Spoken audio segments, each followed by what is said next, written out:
For billions of people, the winter of 2020 brought huge changes.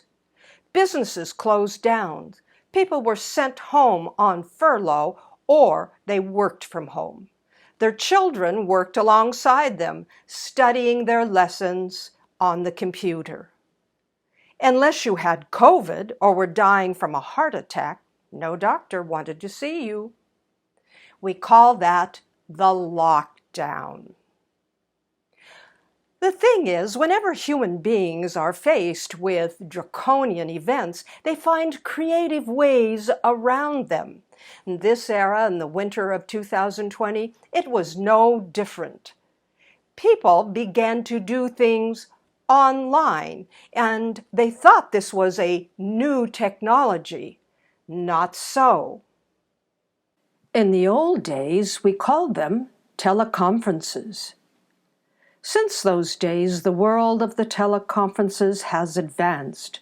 We now have real-time platforms available for meetings, all on the computer with no extra cameras or microphones needed. During the lockdown, an invitation to teach landed in my email box. Of course, this would be teaching online. Since I already was a veteran with a YouTube channel and a Vimeo channel, I thought, sure, I can do this. I can work with a camera and a microphone. For the first time in my professional life, children and adults all over the globe were demanding my services as a historian. I dealt with it as best as I could. That experience brought me out of retirement. As I worked with my global student body, I noticed that many of the students were uncomfortable.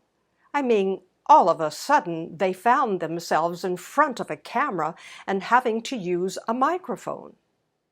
I noticed the same issue when I went onto my online Toastmasters meetings. I could see that people needed a bit of training.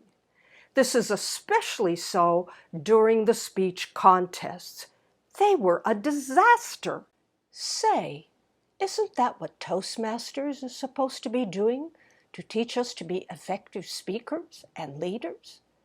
Don't you think it's time they sort of broaden the horizons a bit? I mean, how do you talk about body language when you only see the body from the neck up? Toastmasters, there needs to be a new path. That's why I'm here today, to talk to you about a new path. I suggest calling this new path the multimedia communicator. It's going to be all about the technology. It's going to be all about getting Toastmasters trained in this technology, which develops faster than Superman can fly, so that they too can become global. I'm not alone in this endeavor.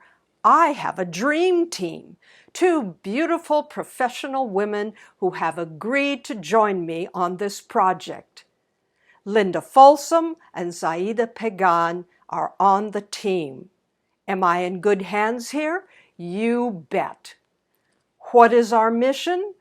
Well, firstly, to develop a proposal to be given to Toastmasters International, asking them to, well, take our suggestions seriously, that we need some new types of training in our Toastmasters lineup.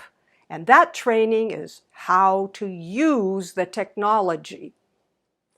Of course, it will take us a few months to do this, but when we're done, you'll be the first to know. Once I decided that Toastmasters needs a new path in telecommunications, I thought, well, I'd better sit down and analyze the pathway system.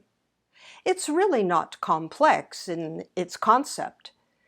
Each path has the same setup, except, of course, you're going to learn a different skill set. Now, here's where I kind of part ways with Toastmasters. In all of those paths, there's no real training on any skills. There's only introductions to skill sets. So my thinking cap said, why not include some training exercises in your path?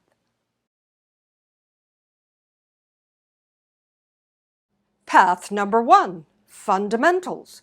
And why have I listed those fundamentals? Well, you know that phrase, lights, camera, action.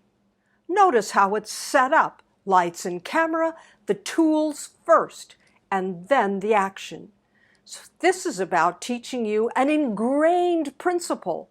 Make sure that your tools are up and running well before you open your mouth. Path number 2 teaches you, Toastmasters, to think differently. You're not going to think just about yourself, but everything about you. For example, your facial expressions, your gestures, your clothing, and of course, your background. Think visually. Path 3. One of the most important skills you need to learn is to keep your eye on that camera. That is where your audience is, not on your computer screen, or if you're using just a regular camera, it's not in your studio or living room. It's inside the camera. That is the audience. Path number 4, being skilled in these tools. Learn video editing because it means you're more in control of your videos. The same with audio editing. If you learn these basic skills, you are in control. The second reality is this. It's not if things go wrong, it's when they go wrong. Things can go wrong with everything, your light, your computer, your video software. So the more you know about them, the better off you are. By the time you get to this 5th level, you will probably have established your own YouTube or Vimeo channel. Maybe you even now have a podcast. Certainly you've got a portfolio. So whatever you want to do in the future, well, those followers that you now have, they will follow you. What do you think? By the way, you are watching this video on my YouTube channel. Don't forget to subscribe and leave me a comment.